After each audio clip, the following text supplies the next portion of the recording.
Hello, and welcome to The Why with James Su. Every episode, I try to sit down with a guest and get into their motivation, their way of life, and how they think about the world. My guest this week is Dan Campbell of Hobbies and Happiness. You may know Dan as a content creator who has a gaming podcast and show on YouTube. But actually, Dan is so much more than that. And in this episode, we're going to get into some meaty topics like his faith, his reason for continuing to do the things that he does, his career, and how it all mingles together. It was a very wide-ranging conversation. It's one of the reasons why I'm so glad that I have a show like this, because it gives us the latitude to really explore what goes into people and what makes them who they are. That's what it's all about. Had a great time talking to Dan. Hope you enjoy the conversation. Let's get it started. How are you doing, Dan? Oh man, I'm doing well. It is it's Sunday evening when we're recording this, so starts of the week, but haven't been feeling the greatest. But other than that, I'm doing pretty well. How are you doing, James? Just a bunch of things. We were just talking before the recording, and the year seems to be going by extremely quickly on my end. I just can't believe it's December. I can't believe I don't know where the time went. I mean, I had fun this year doing podcasts and things, but I mean, I'm sure for you as well, podcasting is just one part of my life. So there's a whole big thing behind it, and it's just it's been ups and downs, but I'm happy to head into next year. I would say. Yeah. I'm always the end of the year is an interesting time, right? Because it gives you that opportunity and time to reflect, but you have to be purposeful and actually sit down and then reflect on, hey, what did we accomplish? What did I personally accomplish this year that I'm proud of? What worked, what didn't work? And one thing that I've found is like try to be purposeful, and like that helps me going into the next year of just personal development, becoming a better person. It always helps. Like, so this is a great time of the year from that aspect. So I think that's one of the reasons I enjoy the end of the year, because it gives you that natural stopping and reflection point, if you will. So the end of the year is always a good time to do stuff like that. So yeah, I've been slowly trying to regain my balance. I found that this year, because of my 9 to 5, my day job, I was way too stressed and figuring out what to do in the now too much, a little bit too much. I think last year I was a little bit better at sort of stopping to reflect, to journal, to try and just think about what I've been doing and what the future path is going to be. Right. And I think I got a little bit too crazy the other way this year, and now I'm just slowly kind of finding that balance again. So I think it's really important. Yeah, for sure. 100%. And for those who may not know who you are, maybe it's good to just start with a self intro. I mean, sure. Just tell us a little bit about yourself. Sure. If you don't know me, it's okay. Nobody knows me. I like to keep it that way. No, I'm just kidding. So my name's Dan. I am one half of Hobbies and Happiness. My partner, the other half, is Jim. We started that a few years ago, and I'm sure we'll talk all about that here in the episode. So I've been doing online content creation for a few years, but like you had just touched on, that's just part of it. There's so much else that goes on, and this year it's been a crazy year. My day job, I'm an engineer. My degree's in civil engineering, so I'm on the when I talk to other engineers, if I'm ever talking to someone who's likes math, which there are people, they're out there. I know there's people out there who enjoy math and science. All of our equations, everything equals 0, so we don't like stuff to move. So that's my day job. It's my career. I should stop saying day job and actually say career, because I've been doing it for about a decade. Recently started a new position, and then I've got a wife, 2 kids, currently, and that's a whole other thing in and of itself. So trying to juggle, and trying to juggle, a family, a career, and then trying to do any sort of content creation can be difficult, and it is. But it's fun, it's enjoyable. But yeah, so Hobbies and Happiness, we do a lot of tabletop gameplay.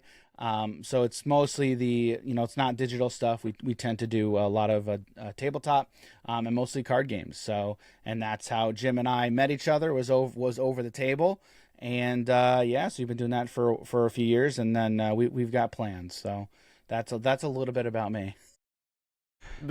You and Jim were kind enough to have me earlier when I appeared on your show, and we ended Mm-hmm. up talking about something that I think is really fundamental, which is kind of the why behind how the two of you started Hobbies Mm-hmm. and Happiness, right? Sure. Can you Yeah. tell us a bit, for the listeners, just tell us a Sure. bit about how the origin Sure. story, basically. Sure. Yeah. So the way that Jim and I met was at our local game store.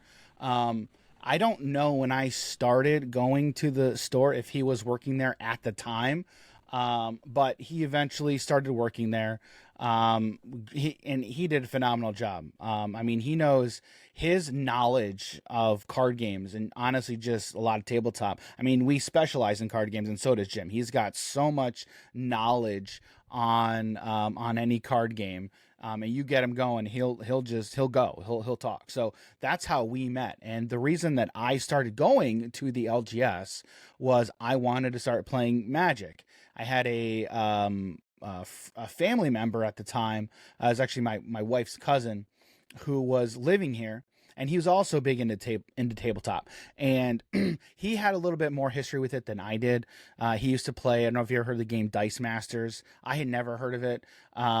So he used to tell me how he played that game all the time. And so I don't even think the LGS had any Dice Masters, to be honest. But that's when I found and got interested in Magic. And I remember because we were trying to find stuff to play, and I'm like, hey, what about Magic? You ever play Magic? So we went, picked up some starter decks, or the free trial decks, or whatever they were called at the time. And that's how I got interested. I did some research and found that, hey, this is the local game store. It's called Grapple Games. And it was like 5 minutes from my house. So I went over there, said, hey, do you guys have any of these, these starter decks, these free decks? And I don't even know if Wizards does this anymore, but they're like the intro decks where you just go and they'll give them to you for free. So I went, I got them, brought them back to the house, played it on the table, and that was my intro to Magic. And then of course I did all the requisite research of how do you play, and that's how I found it. So anyway, I started going to that LGS. Once I learned, the first ever deck that I built was a deck built by Dev on the YouTube channel Strictly Better MTG. And so it was the first constructed deck that I built for standard at the time. And then I went, and the first time I ever went to a Friday Night Magic, I had a ton of fun. I didn't know anybody, which again, for a lot of people in these types of communities, I know can be difficult. Met plenty of them, met a lot of amazing friends, right? But one thing that many of them are not is outgoing, and it can be tough for if you don't know people to make that jump of, hey, I'm going to go to an LGS and where I've never been and sit down and play this game, especially if you've never played the game before.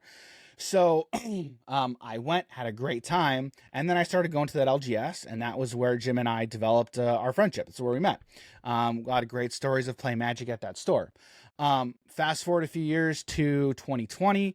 When COVID hit, they shut down. Now, they did not shut down because of COVID, but they decided to shut their doors. The owner wanted to move out and leave. Actually, he had offered all of his inventory to Jim at one point, but price point was too steep, so he declined. So store closed, and now the store that I've been going to for a long time, where our community is no longer. So about a year passes, I think, and I hit Jim up and say, yo, we need to do something about this because this isn't cool, right? The store that we went to, Grapple, had a phenomenal community, fantastic place to be. And there were other LGSs in the area who were just not up to that standard. And I think that standard and par was because of the people who went there, and the management definitely had something to do with it. They were all great people, but it was really the community that was built by the players at that store. So once Grapple went under, I mean, there just wasn't there were other places to go, but it was not the same vibe. So, I had game nights at my place. Jim would come over. We had our group of friends, and we'd play Commander. But there was still nothing. So one day I hit him up and said, "Hey, yo, we need to do something." He came over to my office. I was like, "Hey, we need to do something." And by do something, I meant we need to start our own store where we can bring this community back up. Now, that's not something that's going to happen overnight. And so I knew this is like a long process that like is going to take a long time. And when it comes to stuff like this, I tend to be a very patient person. Um, and, I have been, I am, right? But Jim was like, I have been thinking the exact same thing. Turns out he'd been thinking about this for a long time already. So I'm like, perfect. What do we do?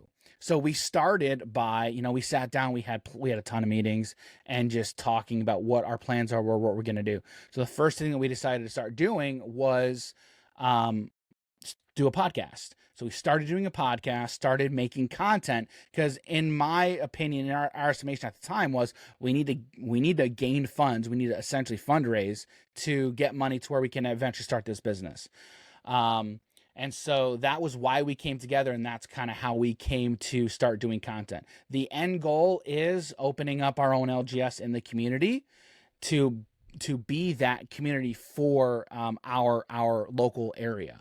And so that's the plan. That always has been the plan. It's taking a long time, but I'm okay with that. But that's our why is this community. It was gone, and now we want to bring it back for our local area.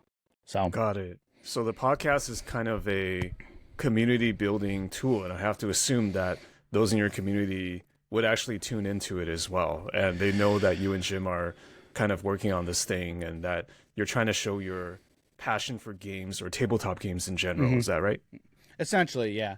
I mean, when we started doing it, we told everybody, we have our own Discord community, and I shouldn't say most, but there's a lot of people in there who are from our local community, and like that's one way that we interact with a lot of them. So, but yeah, for sure. And it's tough. I mean, just opening a business in general, sustaining a valid business, and then you're doing it, or you want to do it for gaming. I mean, I don't know. Do the two of you? I mean, Jim has been in that space, but do the two of you feel confident about being able to pull that off at some point? Like, so I maybe this is a little bit too inside baseball. I'm just curious, like, where is that? How is that plan, or has it evolved like since you started working on the podcast? It's evolved a little bit. My plan used to be like that was what I wanted my job to eventually be, was like running that business. However, in going through all of this, that is not what I'm gonna do. Like I'm not gonna leave my career for this. I'm still gonna help do it, but I mean, this is something that Jim honestly has wanted to do for a long time. In a more hands-off role for you personally, right? That's what it sounds like. For me personally, I plan to be less hands-on, but Jim wants to be a lot more hands-on. Because in all honesty, and we were talking about this not that long ago, and I told him, and he's known this for a while, we want to raise the money, we want to get the business started, but it's not something that I know that I can devote a ton of time to like during the day, because I have to provide for my family, right? And we all have our own different responsibilities, but I think Jim, this is something that he would really love to do. Like, again, he's been in this world for so long and for so many years, and he loves it. I know he loves it. And so we were even like, honestly, if we just found, managers like to run the place, you could approach it from that standpoint if you wanted as well. There's a lot of different ways. I mean, forgive the term, but there's 9 different ways to skin a cat, right? There's a lot of things that you can do, but running an LGS has never been a lucrative job, and it's never going to be something that you can, like, if you've got a big family, you're going to be able to sustain yourself, right? You're going to have you'll have employees. And honestly, if I'm ever running a business, I want to make sure my people are taken care of, our account, they're not, they can barely scrape by. I don't want that. And Mhm. that's also one of the reasons where, you talk about content creation, editing, right? I don't have the time to do editing, and I'm sure we'll get into this, but we don't have the money to pay for an editor.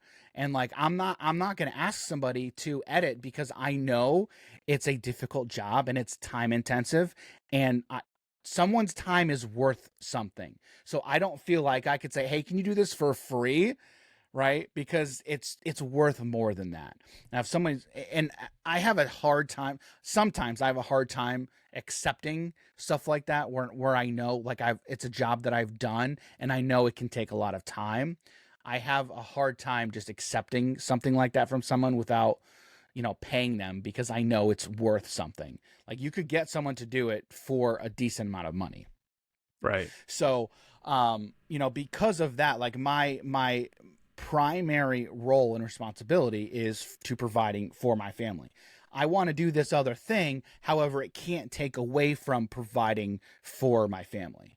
So and I have struggled with that for a while, but eventually I'm like, I can't sacrifice and give up, because I have a good career. I have a very good career, and it provides immensely well for my family. It's not something that, or honestly, you would ask me this 5 years ago, I would have been like, I hate my job. I hate what I'm doing. Yes, I'm going to give it up so I can pursue this thing that I want to do.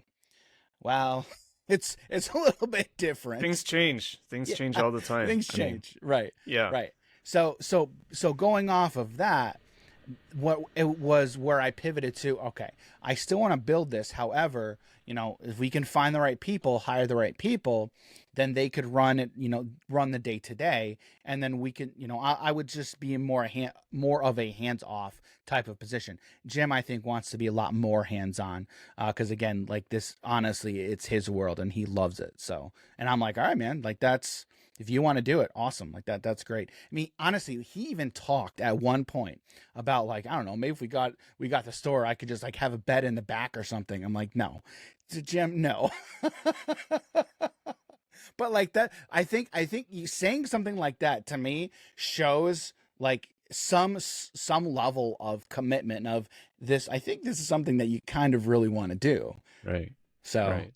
And I think this is totally legit and totally valid. Like I think the biggest thing in life is just to have clear expectations of yourself and to mhm. let those expectations also be known to other people Oh yeah.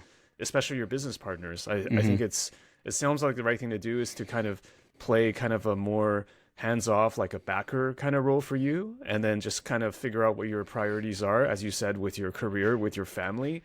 I think that's the way to be, right? Because like the worst thing to do is to kind of like be inflexible and just be the same Dan that you were a few years ago, and things have Yeah. changed, right? Circumstances have changed. You've got a new Mhm. job, you've got changes in your family situation and all that stuff. Like um these things are super fluid, and Oh yeah. it's good just to, as long as Jim and the people that you're working with, they understand where you're coming from and you're clear with that, like there's no problem, in my Yeah, opinion. it all comes down to communication. I'm currently in the midst of going through after for my career. I'm actually licensed now. I have an engineering license to practice in multiple different states, and part of these licenses you have to do professional development hours. So you have to take classes, right? I've been doing this for years.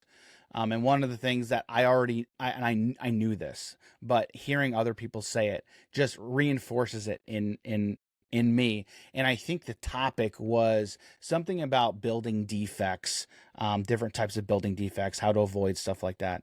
But the main thing that he said was, it all comes down to clear communication, just as communicating upfront and many times with your team. That helps eliminate defects. And 100%, that is so true. Like, apply that to everything in life. As long as you effectively communicate with everyone in your life, your team, you will eliminate probably 95% of all of your problems, and just by effectively communicating. And I don't do that all the time. Like, I'm not perfect. I screw up plenty of times.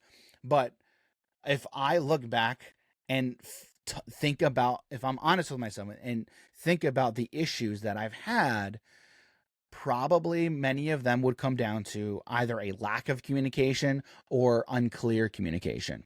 And honestly, you have to look inward. You can't look at other people and say, well, they didn't communicate. Okay, I mean, yeah, it does take two to tango, but you have to look at, what did I do or what did I not do?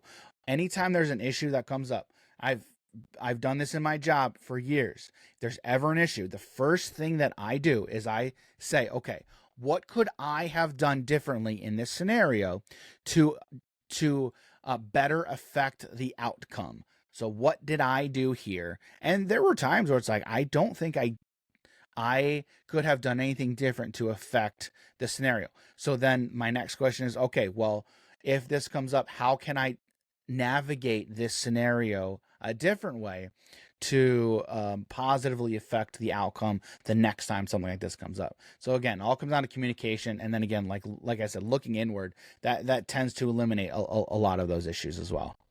Yeah, for sure. This might actually be a good opportunity to ask, like, part of, I think when we talked last time, you said one of the biggest inspirations for you were certain writers or certain things that you read in terms of, like, maybe not just for the podcast, but also for your career.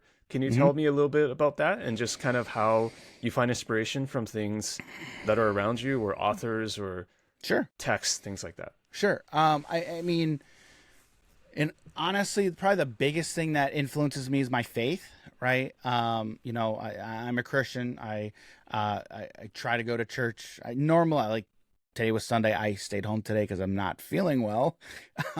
But, you know, we're active in our church. We actually have our small group that meets at our house every Tuesdays, and that's always a great time. So the biggest thing that has that impact is 100% my faith. And now, thankfully, we go to an amazing church, and we have great friends, family friends that we've met there, that have been just an amazing blessing to us. So first and foremost, I gotta say my faith. I mean, I don't have to, but I mean, if I say anything we're not going to shy away lying. from that stuff. I mean, we talked before. I'm spiritual as well. I mean, not a church every Sunday kind of person, but I think we should not shy away from talking about that stuff. You know, I agree. It is who you are. So even when people, even when you disagree, I think it's still good to talk about it, right? Sure. There's too many times where we all need beliefs, right? It's just we manifest it differently. Sure. Yeah. It's funny because one of my dear friends who is in that small group with me, we could not be further different from each other.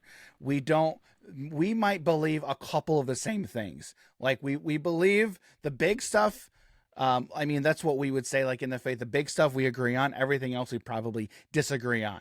But he is one of my dearest friends, and like we argue all of the time, like good arguments. And like, it's funny because like we'll sit on the couch back there, and everyone else will be like, oh, it's just Dan and Aaron arguing again. Just guys, just stop. We're like, what? We're just like, we argue, but before there was the podcast, there was the couch. we enjoy just going back and forth. So that has been fundamental to my life. And then as far as authors, I know the one that we talked quite a bit about was Simon Sinek. His book Find Your Why. I enjoyed that book, and it was interesting because, again, we just talked about spirituality and faith. Like, I found myself applying what he was saying to that, because like when I view it through that lens, it really does all make sense. Because again, like what it for someone who's spiritual, like a Christian, when we tend to think about all of our problems in life, or even other people's problems, like we have that spiritual lens, and that's kind of how we view everything through. Any problem that I have in life, I tend to view it through, okay, well, what does it say in the scripture? Like, what does God tell me? How does God say I should handle this type of situation? And again, like that's your why. Like if you have your why narrowed down, that makes the outflow, the backflow of the problem that much easier because you have something to go off of. And so for being a Christian, it's easy because hey, I have the Bible, and it's okay. Well, what does God say in the Bible, and then I can go off of that. If you don't have something like that to go off of, you're kind of making it up on the fly, right? Mm-hmm. And again, like his book was very insightful to me. Another author I have enjoyed was Malcolm Gladwell. He's got a lot of good books. There was a debate that he had, I think it was last year. I lost a little bit of respect for him just because how he handled himself in the interview, because I think that's important, like how you handle yourself, especially when up against someone who disagrees with you. I think disagreeing is all well and good. It's all fine. But I think how you handle yourself is important. It shows a lot about your character. However, that doesn't take away from the stuff that he's read, or excuse me, that he's wrote. I have yet to read or listen to a book by Malcolm Gladwell that I have not enjoyed. They're always thought provoking.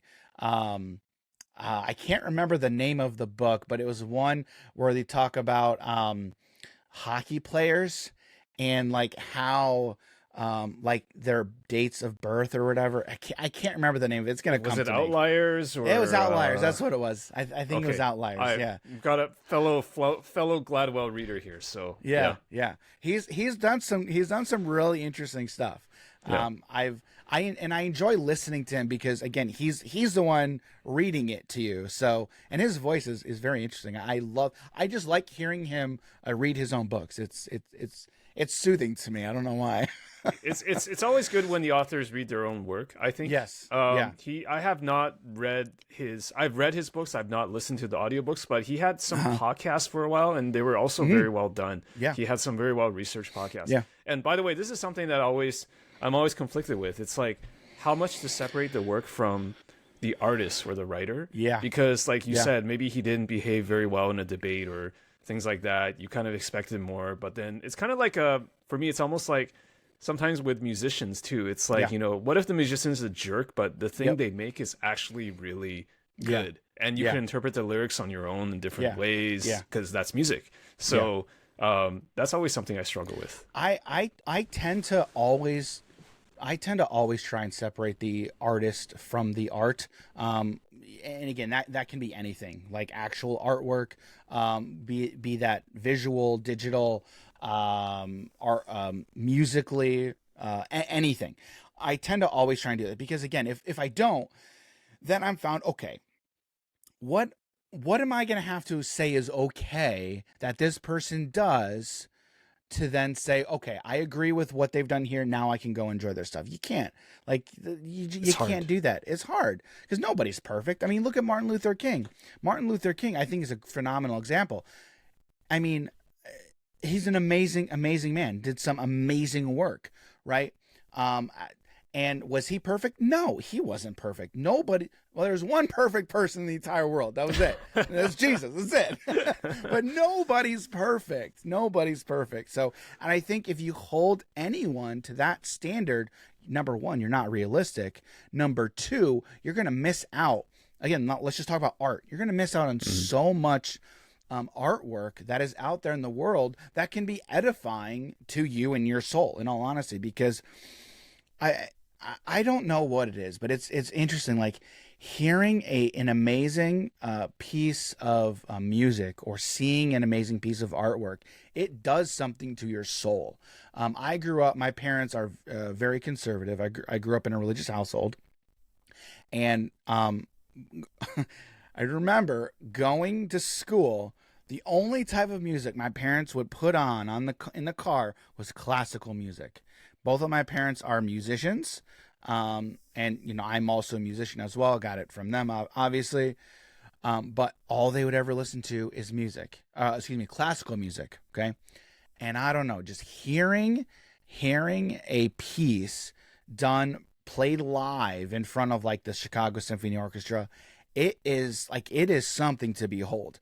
I've gotten so many chills. I've seen Handel's Messiah performed live, and I tell you what, man, hearing the Messiah done live in front of like a world-class orchestra and choir, I will get so many goosebumps. I've been to a few CSO concerts, and dude, it gives me goosebumps. I'll tell you another person that gives me goosebumps when I hear good music from them, Hans Zimmer. Probably one of my favorite composers. Yes. So one of my many favorite good works. composers. Amazing. It's such amazing. I had the opportunity to see him perform live, but my wife said, no, we can't go. And he has yet to come back to the U.S. to do a tour, and I'm so disappointed because all right, it's I feel on like the that bucket was list still. it is. And thankfully he recorded one of that tour. And so I have I have the Blu-ray or whatever, and the record, and I listen to it all the time. And But you and I both know you got to be there. You got to be there. You do. I sat my wife down, and she listened to it, and she's like, she looks at me and goes, "Yeah, we definitely should have gone." I'm like, "I know you're telling me something I already know." So yeah. So yeah, there'll be opportunities. There'll be opportunities in the future. He tours a lot in Europe, but he's only done the one tour in the U.S. And I'm always checking his website. Are you touring the U.S. soon? No. I'm still holding out hope. And my wife even said, she's like, if he comes, we are going. I'm like, okay, good. I have permission. We're good. We're gonna go. So what instruments do you play? I grew or are up you multi-talented? I grew up playing the clarinet because my dad was band director and he needed a B-flat clarinet. So that's what I got to play. I've played bass clarinet. I played bass clarinet in college. I've played the saxophone. Most of those if you've played one woodwind instrument, you can learn to play them all, except like the oboes, bassoons, because of that double reed. It's interesting. It's different. But my sister played the bassoon. I've played piano. I'm probably going to get back on the horse for piano. What else have I played? Drums. What else? I think that's kind of it. So I played a lot.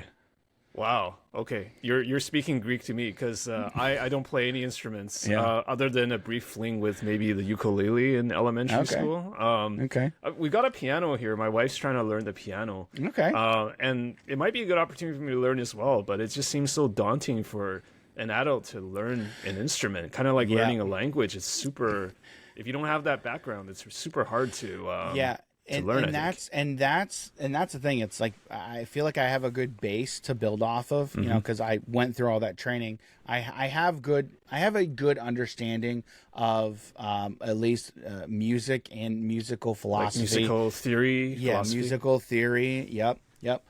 So because I have that, I can learn an instrument at. I have a leg up. I have a leg up on someone who doesn't have that background. So I learned the guitar. I can play the guitar a little bit, but I don't have the time to sit down and really learn how to play the guitar. So that's why I was like, piano. It's been a while. I mean, I played the piano when I was in elementary, in high school. I mean, I did competitions when I was young as well. So I have that background. So it's one of those. It's like riding a bike. I just have to sit down and actually play it, and then it'll come back. So, yeah, for sure. And the concert stuff, like I admit I'm not a classical music kind of person, but I have definitely felt the power of live concerts. And for me, it's more on the rock and pop side. But I remember going to some concerts, like a U2 concert, and it was the closest I could equate it to when I went to church. Like there was something about just that atmosphere of performance and everybody just in that stadium. But it was pretty. It's because we're living in a world now where there's less and less people who are religious, myself included. It seems like now it's only with like concerts or sporting events that people have what we used to have more often, if I may say. Yeah. There's quite a few other things. Well, there's plenty of things in life that can fill that role. I shouldn't say role, but void. I should say fill that hole, I guess. And those few that you've mentioned do it for some people. But yeah, it's that atmosphere for live concerts. It doesn't matter who or what it is. It's if it's done well, man, you remember that. You'll remember that. I mean, I still remember the first concert that I went to. It was a Reliant K concert, actually. Oh, okay. Listened to Reliant Yeah. K back in the day. I still listen to them every now and then. But I've been to a few of their concerts. Switchfoot is another one. My wife was a big fan of Switchfoot, so we've gone to a few of their concerts. It's just weird. Like if they just play, if somebody just plays a chord, right? It'll just hit. I don't know. It hits you. It'll hit you some Yep. way, and you just get those. It's the power of music, man. Like that's some people I don't think some people understand like how powerful music can actually be. It has that effect on many people, us included, right? It's very powerful. Yeah, it just brings back memories, nostalgia. Like it brings a kind of identification as well. Like it's been used many ways, right? I guess religiously, politically, there's lots of different uses of music, and I think you know this better than I do. You know, being someone who's actually musically trained and can do that stuff. Oh yeah. So Oh yeah. Yeah. I mean, in church we even talk about like worship music and like hymns. I mean, I grew up very conservatively, so I grew up on the hymns and the traditional hymns, and it was interesting. I was looking on Facebook the other day. I saw an ad for this worship conference, and again, from a traditional organization. And again, like we all have our own different preferences. It's all well and good. I understand that. If you go to church and you want to hear certain type of music, understand. Like in anything in life, right? There's different forms, and we all have our different preferences. Well, I mean, in church and religion is kind of no different, right?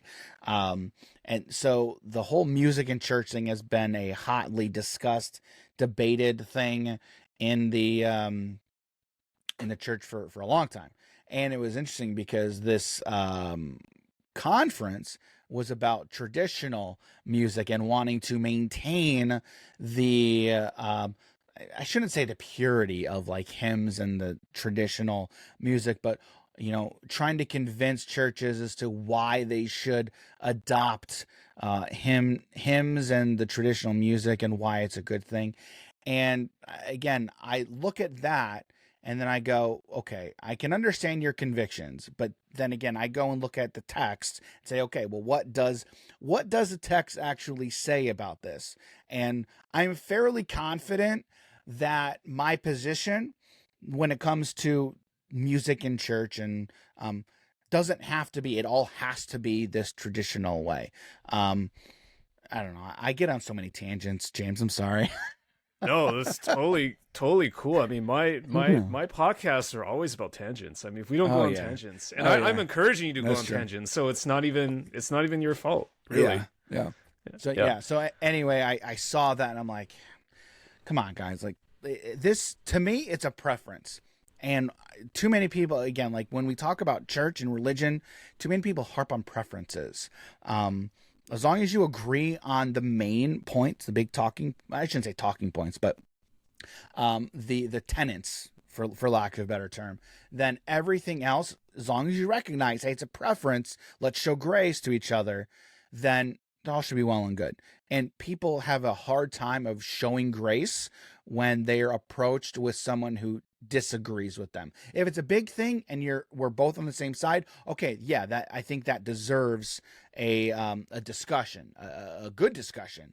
But if it's not a big thing, then I think we just show grace and say, okay, well, we just have to disagree here, and that's okay, right? So I've seen that too many times in churches, and it's frustrating to me, but I tend to just try to let it go. Yeah, I've had some friends who are also Christians in America, and they've also told me a little bit about how I don't know what's the right term to describe it, but like there's lots of preferences, and so Yeah. sometimes it can be challenging to find a community that they feel like they can fit in, either because of their own preferences or because others are saying you should be doing this and they're not really into it. So there seems to be a lot of um, I can't fully say I know it because I've just been told secondhand, but there seems to Sure. be like you have to be it can be challenging maybe to find a community or church that you really fit into because like many people have different preferences and things are done differently. So depending on what you're looking for, um, I don't know. Maybe it's a bad analogy, but it's almost like choosing an LGS. It's like do you like the vibe? Do you like Yeah. the people Sure. running it? Sure. Do you feel like the tenants are solid? Do you feel like you and your family can be comfortable here? Are Yeah. there going to be like uncomfortable or discomfort every week if you're Mhm. going to this place for whatever reason? Are you willing to tolerate these things that you don't necessarily like? There's a whole Mhm. thing around that, right? Oh, 100%. 100%. And the, eh, I've It's anytime seen. you have a group of people, honestly, Yeah, you have to figure it out. 100%. Absolutely. 100%. And like we went through this. Me and my wife went through this a few years back. We were searching for a church to go to. Um, and this decision was easy because I wasn't the one making the decision. I just prayed. And we feel like God led us to this church.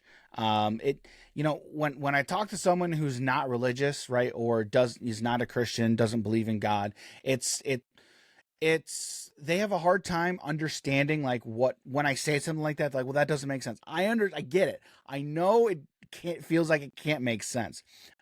But it's one of those things where like it's hard to describe unless you've been in that situation before. Then you're like, I know exactly what you're feeling. I know exactly what you mean.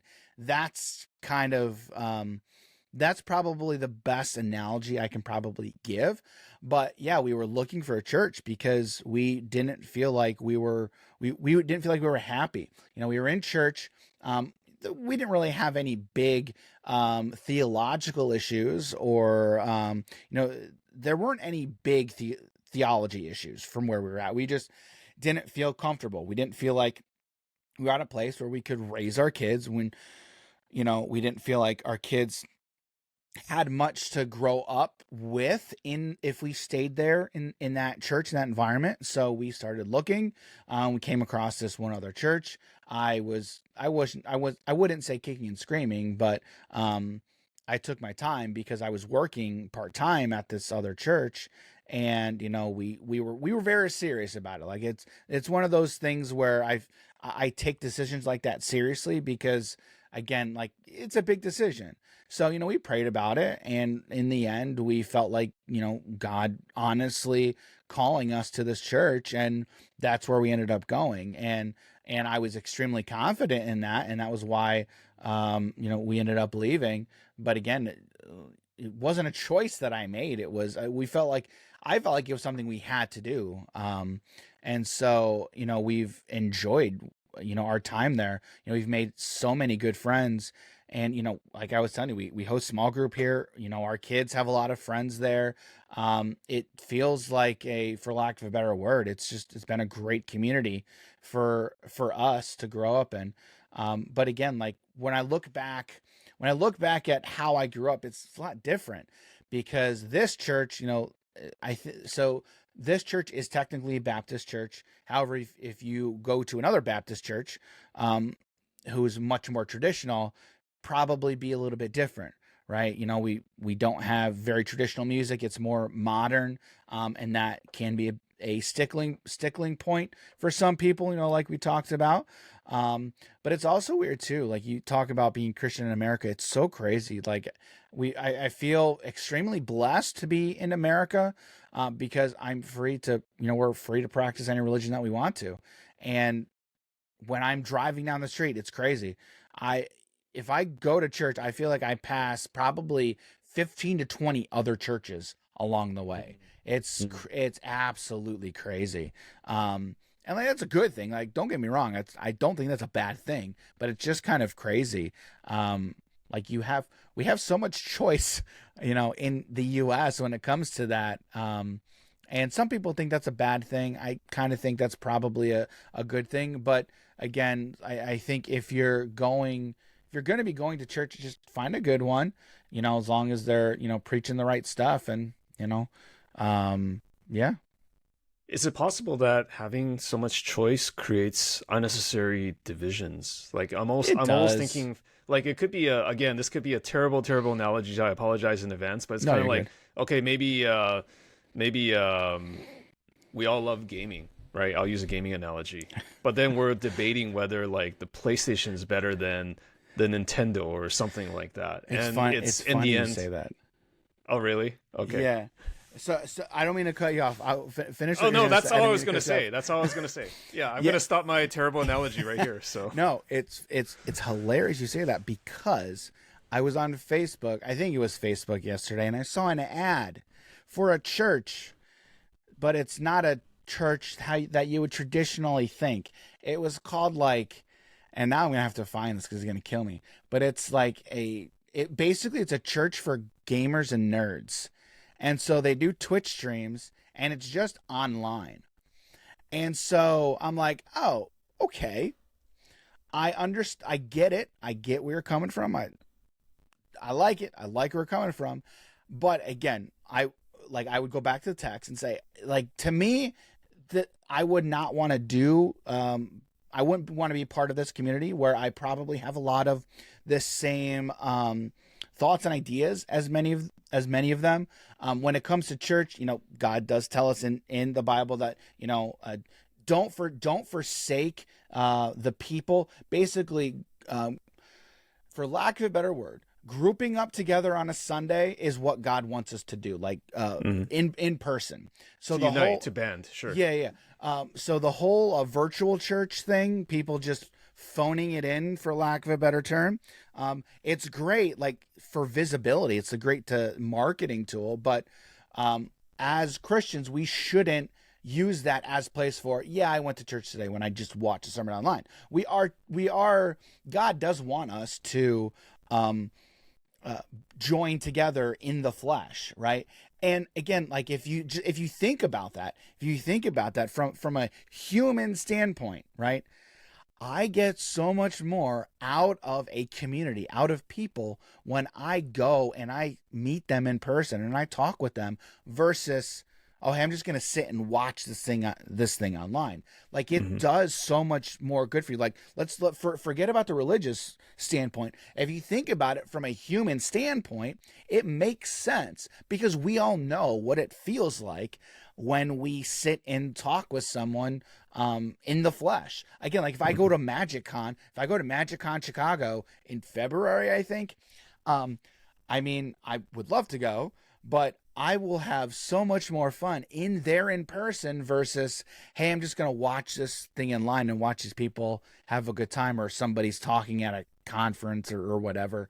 You get so much more by being there in person, right? So seeing that ad, I'm like, I'm not surprised that this exists. I think it's great that it exists, but I think there's plenty of people, myself included, who are misguided at sometimes, and trying to want to do a good thing, but we just forget. We all get misguided from time to time. But again, this whole church that I found, I thought was very interesting. And going back to your question, it can create unnecessary division, and it 100% has created that division. I mean, you've got the Dark Ages. There's so many things back in our history that we can look at to see, hey, what has division in the church caused? It has caused plenty of bad things in the history of the world, right? And so that's why I think it's important, like as Christians especially, I know what I believe, right? But if I'm going to talk to someone who doesn't hold those same beliefs, I'm not going to hold them to the standards that I hold myself to, or I hold somebody of like faith to. If I'm talking to someone who doesn't believe in God, who doesn't believe that the Bible's correct, right? I may think they're wrong. Like I may not necessarily agree with them, but again, I'm not going to, treat them poorly and say, hey, you are wrong, sir, and let me tell you why. Now, if they're wrong, I might try to have that discussion. But again, I think, we're still commanded to love. We're still commanded to be kind. And like, I wouldn't like it if somebody treated me like that. So I think we all lose when we have those disagreements. We have those, hey, we have our different preferences. And then we will create so much more division when we don't show that love and we don't show that kindness to one another. Going back real quick, you asked about influences, and we talked about Simon Sinek, Malcolm Gladwell. Another big one has been Gary Vaynerchuk. And I've always been amazed. Gary V. Yeah. Oh, absolutely. I love Gary V. Gary V amazes me, right? For as far as I know, he is not religious, right? But he preaches all the time. Be kind. He swears Kindness, up a storm. Tolerance. Yep. He swears up a storm, which that's how he is. That is what it is. I love watching his clips where he talks to people like that, and they ask him, "Why do you swear so much?" Just how I am. Right. And like, right. I have so much more respect for somebody who's like open, upfront, and honest about that. And it's like, yeah, maybe I don't want to let my kids hear the swearing or whatever, but I will respect anyone who is open, upfront, and honest about, hey, yeah, I swear, and here's why. Right? I'm not going to change just because someone else wants me to. And I have another tangent I'm going to go on off of that, and you'll like this, I think. But anyway, he preaches the whole kindness, tolerance thing, and I'm like, it's crazy to me because I'm like, normally I hear that. I tend to hear that more from people who are more religious. And again, you tend to hear people more say it than actually act it out in real life, right? Because I mean, let's be real. Like, being kind to somebody you disagree with is a lot easier to say, and it can be harder to do in practice, especially a lot of when people just say it without really meaning it. I feel like it's almost like a 100%. shield, right? 100%. It's almost like just an empty statement in a way. For sure. But like, Gary Vee is somebody who when he says something, I tend to believe him for whatever reason. He's just very believable. Now, I've never met him. I would love to. But he's another one who I've been very motivated and inspired by. I've read his books, and just somebody who I always follow and pay attention to. But anyway, I want to go back to this other tangent, talking about somebody who is unapologetically, themselves. Did you see there was an interview recently from Elon Musk where he told advertisers to go F themselves? I caught clips of that, yes. Okay. I didn't see the whole thing, but I saw the clips. I didn't see the whole thing. I saw the clips, okay? Regardless of anyone's opinion of Elon Musk, anybody who says stuff like that, basically saying, hey, you people who have all the money, you're blackmailing me with money, wanting me to do a thing that I may or may not agree with, you can go screw yourself. Like, bribing me with money, whatever, holding me hostage for money. I am not going to change just because of you and your money. Okay, that statement, that is what I like. That I respect. I'll respect somebody who basically puts their money where their mouth is, essentially. So I saw that, I just started laughing because I just saw the clips. I didn't see the entire interview. And I know Elon Musk has so many probably more haters. Elon Musk basically talks in sound bites anyways, so it's That's true. That's true. I tend to just catch the sound bites anyway. Yeah, I think a friend of mine, I thought it was applicable. Yeah. I was just saying, a friend of mine was asking me, like, Elon Musk was on some sort of podcast, which I'll not name, but it was like a very long episode. And my friend was like, should I listen to it? I'm like, maybe just watch the clips, because the podcast is freaking like 3 hours. And I know I like doing long podcasts, but it's like, I don't know if I have 3 hours of time to listen to a podcast. Like it's Yeah. gotta be done in like 8 chunks or something. If you don't want to name it, all right, I won't name it either, but I'm pretty sure I know which one you're talking about. I think I listened to that episode, and I don't really think there was much there anyway. There's not much there, just chatting. I don't think there was. Just a long Twitch stream. Those podcasts generally are interesting. When I catch an entire episode, dude, those episodes are freaking long, man. But some of those conversations are very, very good. And there's been some good ones, but I'll be picky and choosy on which ones I listen to, just if it's someone I'm interested in. Right. But yeah, I think I listened to a lot of that one. I was like, I don't think there's much there. Yeah. Well, the thing about Elon and Gary Vee is that they're pretty straight shooters, and I think there's just something about Gary Vee specifically that is very, like, he's very consistent and authentic in what he does, so that it doesn't feel like that way when he says something, you actually believe it. If you've been following him to any extent, which I have as well, that's just who he is. So it's very hard to, I think it's very hard, unless he's like a criminal mastermind, it's very hard to like fake that persona. Like he just kind of, or maybe he used to be, maybe there was a pre-Gary Vee, but he kind of just, at one point he just became Gary Vee, and that's who he is fully now. You know what I mean?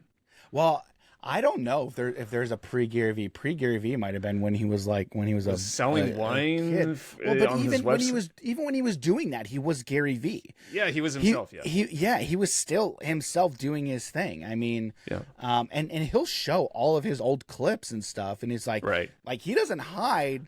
I don't think the guy hides much of anything. Yeah, he doesn't hide his successes or failures. Like he doesn't hide any part of the history, I think. Yeah. And so he's somebody who will leave it all out for everybody to see, and like I straight shooter, and somebody who I'm like, all right, I think I'll listen to this guy, and it's somebody who I'll tend to respect. I'll tend to respect somebody a little bit more when I feel like they're being open, upfront, and honest with you, and not trying to sell you something. Right. Well, because Gary Vee is a marketing guru or genius, I'll say it in the most positive way possible, because I am a fan. It's interesting because when I think about your video game community example, I was just thinking about how you describe, seeing that ad and how it was online only. And I'm just thinking, like, what if you look at it from the lens of maybe there is something there, because like being online like gets more people in the door. So if you think of it as a marketing funnel, maybe there's a valid reason for them to design that way. Sure. And that is definitely valid. And I have to catch myself sometimes, because I tend to be cynical and very skeptical at times, and I have to catch myself being like, let's hold back the reins. There's another thing that I like to say. I've heard this said before by somebody I won't name, but it's been said. I try to attribute. Instead of attributing something to malice that I can attribute to ignorance or stupidity, like I do that. And basically saying, instead of thinking someone is doing something for ill-gotten reasons, or they're trying to be mean, malice, maybe they just don't know any better. They're ignorant. Just assume ignorance or incompetence or something a little bit nicer than just they're malicious, right? Correct. And I think if you tend to do that, like, if you think somebody is trying to screw you over, you are not going, that puts you in a certain frame of mind. And then you're not going to treat that person, you're probably not going to treat that person with much respect. Whereas if you think they just don't know any better, and like, oh, hey, they just didn't know, then you're going to tend to approach that situation probably in a different mindset, right? So I have to catch myself, because I'll be honest, I've done that before as well, where I've attributed to malice something that I probably could have easily attributed to ignorance, right? So again, like, let's talk about that example, right? 100% you can use stuff like that for like marketing reasons, or for lack of a better term, right? I think what I was trying to say earlier was, again, as a Christian, I just don't want to replace. I don't want that to replace what I'm commanded to do. Replace the face-to-face community, right? Yeah. I don't want that to replace what I feel like God has commanded me to do, right? Because there are so many good benefits. Like that ad, it was a good ad, and honestly, like that getting a community together like that, that's not a bad thing. Like, it's great to meet people like that and then to grow your faith, right? We just don't want that to replace something that we're commanded to do. That's all. So Hmm. 100% stuff like that. And again, like with COVID, yes, like doing these live streams for church, 100% gets the name out there. But again, I would also then go back to that example of I drive to church and I pass 20 along the way. A lot of So selection. there are definitely good benefits to. I mean, technology has provided us with so many amazing benefits for the church, and you just don't want to lose sight. It's one of those things you just don't want to lose sight of what is important, what we should be doing as well. There's just such an overabundance of choice in everything these days, so that Oh yeah. it's just it makes it all the more important, and information as well. It makes it all the more important to be convicted about who you are, because if Hmm. you don't know who you are, you're just going to be pulled 20 different ways. Yeah. Like, you're going to go to one community this week, you go to another community Yeah. next week. Um, this is me on my soapbox, but I feel like even finding a partner, like finding your next career, like Yeah. finding your next meal, like how does one do it unless you know who you really are? And we're not really taught that, so it's really hard. Yeah, and that's where I think that's probably going to be, the conservative side in me coming out. But I think that's where it all comes back to, having good parents, because that's where we learn everything from, right? And like your parents and like your family unit is like your first taste of your community. If you don't have that to start, it can be very, very difficult. And so I think everything in life honestly comes down to a community in some way, shape, or form, and having those good community bonds around you.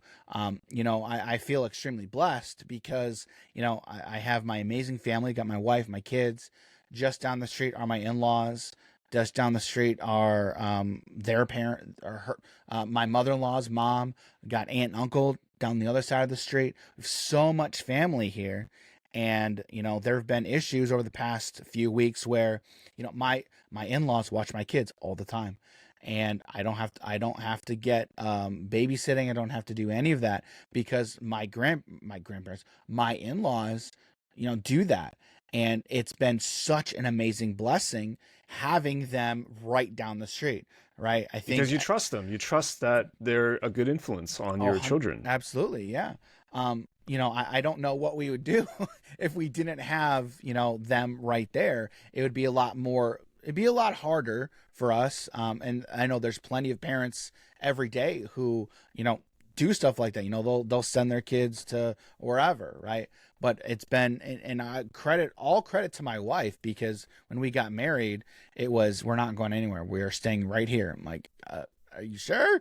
You sure? I kind of want to leave, but no, she was very adamant, and we are staying here, right where she grew up, surrounded by her family. I'm like, all right, By the way, I never whatever asked you you want. what part of or what state are you guys in? Oh, just outside Chicago. Okay, Illinois then, right? Yep, Okay. yep, Illinois.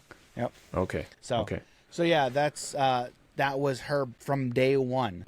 And we've talked about this plenty of times. I've told this to so many people because again, I wanted to leave, but that was extremely important to her because this is how she grew up. This is not what I'm used to. Mhm. But it's what she was used to. So all credit to her. Sure, it's And part it's of who been, she is. Yeah. yeah. We just talk about like who you are. This like family is part of who my wife is. Mhm. And so that's been an extreme blessing. Mhm. And I am thankful every single day. So What's it like to be an American conservative in 2023? Talk uh about a very easy to answer question right yeah, here. oh man.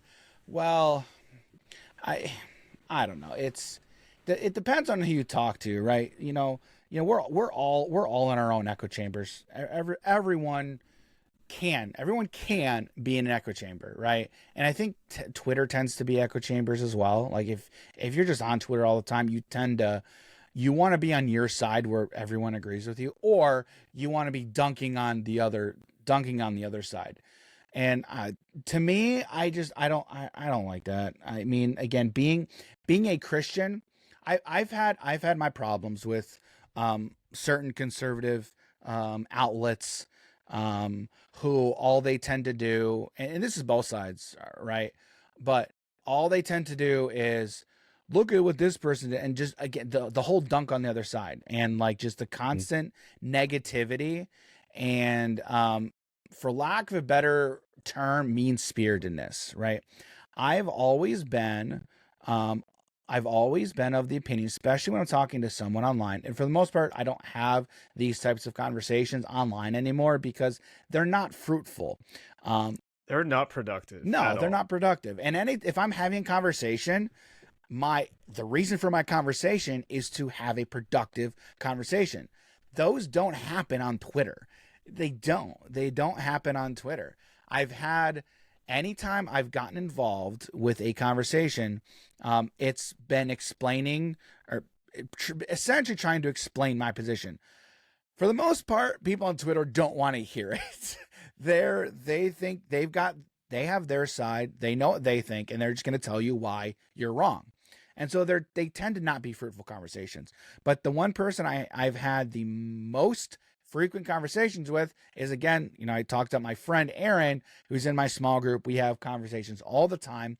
Plenty of times we don't agree, but like listening to him, like I enjoy having those conversations because I get to understand the ways that he thinks. And sure, I think he's wrong plenty of the time. He thinks I'm wrong plenty of the time, but I understand where he's coming from. I can't remember who said this, but it's been said, seek first to understand, then to be understood. Oh, that's probably, or at least Stephen Covey popularized it for the Seven so. Habits. Yeah, but that must have come from something before then. Yeah, it had to have. I've heard that said many times. And anytime I have a conversation, I try to do that. I try to do that. I'm not successful all the time, but I tried to do that. And you don't have those conversations online. They just don't happen. Mm-hmm. And so being an American conservative, honestly, in America, because I think you said America, it all depends on where it all depends on where you're at. If you're in rural America, you're having the time of your life because probably everybody around you agrees with you. If you're around a metropolitan area, depending on where you are, you could be okay, or you may be surrounded with a ton of people. You're in an area where it's kind of a blend, right? Sounds like. Yeah. I'm in the suburbs, and where I am tends to be, it's a mix. I think the community that I'm a part of tends to be people who are more conservative. And the reason I know that is, again, you go on your local Facebook local community, and you'll find out real quick the type of people who are in your area, because they all have their community groups of, here's what's going on in your town, and then you can tell. And so for this area, it's mixed, I think, but I think it's a little bit more conservative than liberal. But again, because of how conservatism has gone over the past couple of years, if it's somebody who I don't know and they're liberal, again, I just try to avoid having a conversation unless there's, a reason to have a conversation. You'll get called names all the time. But again, I don't want to be like, that's only what happens to conservatives. It happens to everybody. But I do tend to think it does happen more to conservatives, because one of the things that has been annoying, and again, I think it happens more to conservatives than liberals, right? It's, if I disagree with you, I'm automatically labeled a bigot or whatever, right? Just because I say the words, I don't agree with you, that means you hate me. No, it's not it. It's just I have a different view. It's possible to have it not be a personal attack, but sometimes that gets lost, especially when things are not discussed in good faith, I would say. Right. And again, because you can't have those conversations on the internet, you tend to not. And like I've had conversations on the internet, and anytime I have a conversation on the internet, I tend to be slow and very articulate with what I'm saying, right? Because again, what you're saying can be taken any number of different ways. Because again, having conversation, we all have our inflection. You and I can say the five words, right? You can say it one way, I can say it a different way, and we could mean totally complete different things. And if you're reading conversation, like through text, right, like I said earlier, try to tribute not to malice but to ignorance. Online, people are attributing so much stuff to malice, like, oh, that's an attack. No, I'm not meaning anything that way. But you can take words so many different ways just by how I say the word. And so when you're reading something, oh, they're talking to me in this tone of voice. Well, that's implied because it's just how you're reading it, right? Mm-hmm. So I've always, anytime I've had a conversation online, and many of them tend to not go very well, just because, again, we all know, we've all had conversations on Twitter or whatever the case, and it's just, you get labeled certain things and that you probably don't agree with, but that's just what happens. So that's why anytime I have conversations revolving around like politics or anything like that, I try to do it like in person. And actually, I remember I had a great conversation all revolving around politics at our LGS at Grapple years ago. I was talking with a couple other guys. I can't remember their names, but great people. And we disagreed on pretty much everything, but it was great because I got to understand where they were coming from and why they believed certain things, the things that they did. And then they, heard from me and then got to understand, where I was coming from too. And it was funny because that was in our LGS, which you don't tend to have conversations like that, but it was something that was getting out of hand it was a situation that was getting out of hand for somebody else. It was, again, I'm pretty sure it was a conservative and a liberal. And the only reason I say that was just because I think I remember what they were talking about and how they were discussing it back and forth. And so then I got involved with two other guys. Basically, we were trying to calm down the situation, and then we eventually got it calmed down. But then we had a really good conversation all around politics in the LGS, and probably it was a great conversation. Again, we disagreed, but it was very civil. Mm-hmm. Great. I enjoy having those types of conversations, but they tend to not happen, very, very frequently. There's a couple things, right? I think number one, as I learned very deeply this year, I think for something like the Magic the Gathering community, I really think that Twitter and Reddit, they don't encapsulate what the real communities are. Yeah. Like the real concerns that players have, the real beliefs, viewpoints. I think Twitter and Reddit, and sorry, I'm still calling it Twitter. I keep doing that. Dude, I'm calling it Twitter. Yeah, I call it Twitter too.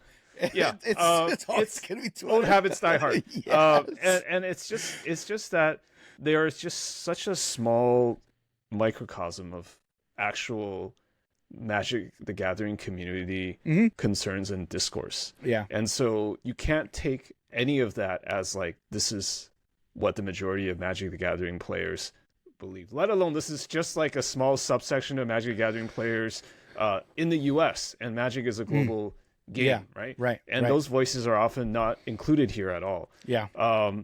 Secondly, I think the story you said about the LGS is also interesting because my theory is that the other reason why online debates or discussions don't work is because there's often this feeling that someone's watching you discourse. So you also have to be careful about covering your bases in case someone sees you doing it, which is why even though you and I are having a great time here today, it's also not entirely like I know, because I didn't name that podcast or I didn't name a certain thing. Like there are considerations I still have because there is an audience, and we would be having a 10 times better conversation if we were actually doing it privately. If this was not recorded and it was not done for public consumption. I'll just go ahead and say it, like, because there is a level of performance involved here that we kind of have to hold back a little bit. And that's also why when we have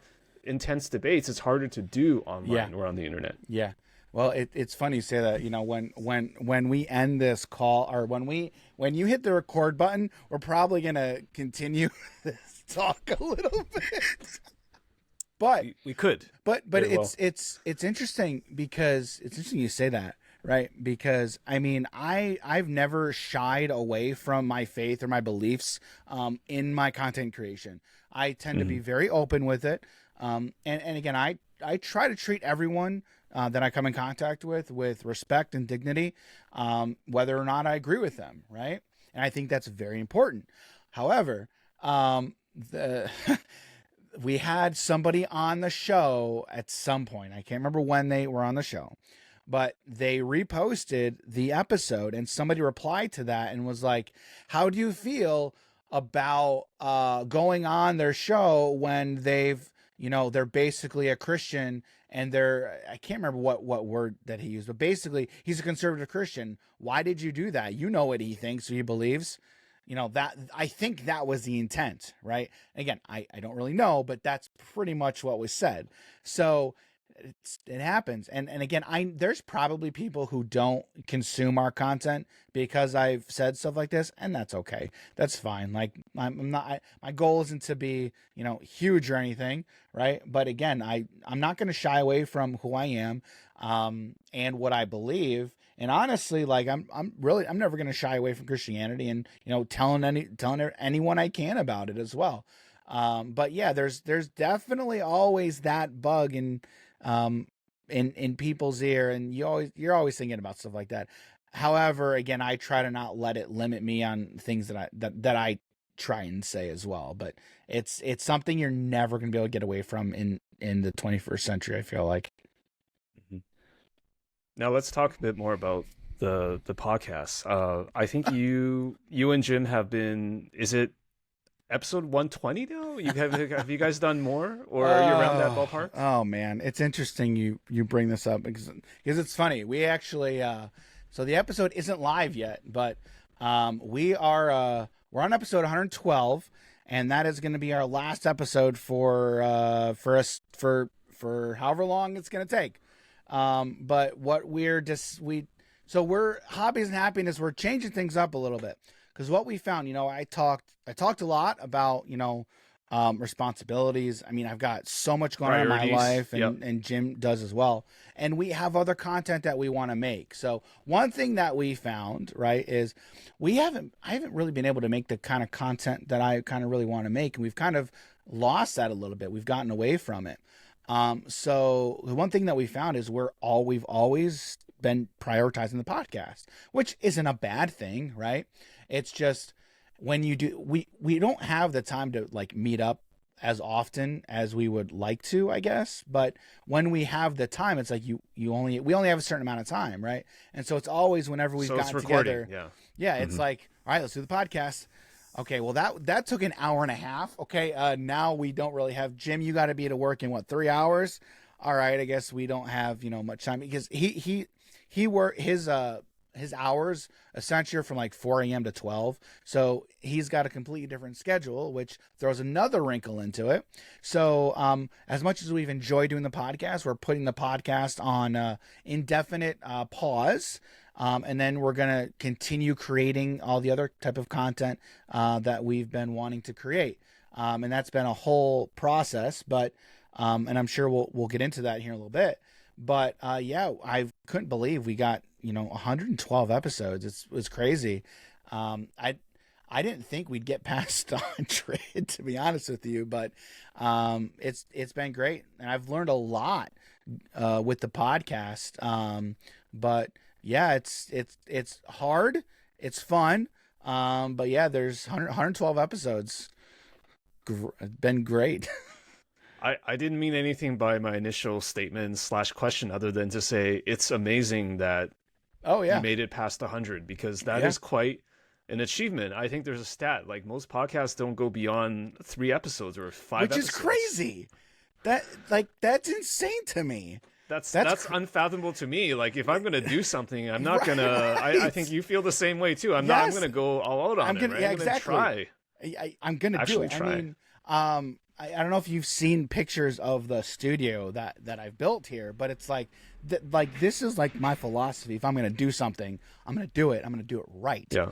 I just can't. I mean, I look. Which is also why if you step away, it's because you feel like you're not giving it your all. Like I know a lot of Right. people might just be like, I'll do it at 60% and Right. it'll be fine. But you never struck me as the kind of person that has that mindset. So. No, and honestly, we've been on hiatus for a few weeks.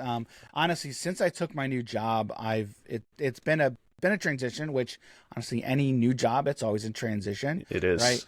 And so I've been taking it a little bit slow.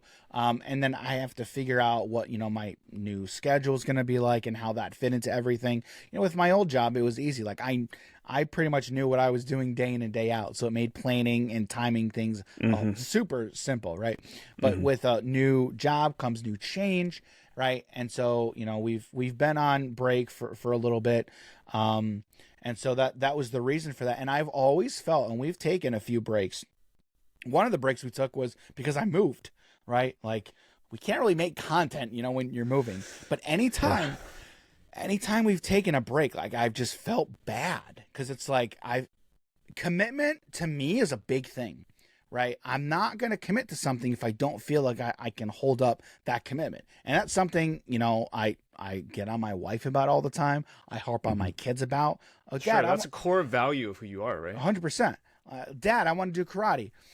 Are you going to do it? Like, are you going to keep up with it? Like, we're not going to, number one, I'm not going to pay the money, to have you do it twice and then quit. Like, that is not happening. But more than that, it's, hey, you made a commitment. Like another great example, my kids did soccer, over the summer.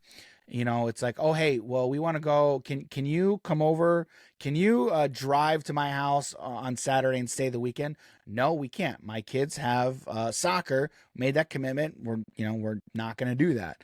So that's why I've always felt bad and, doing any of these types of breaks, which being a content creator, right? People talk about all the time.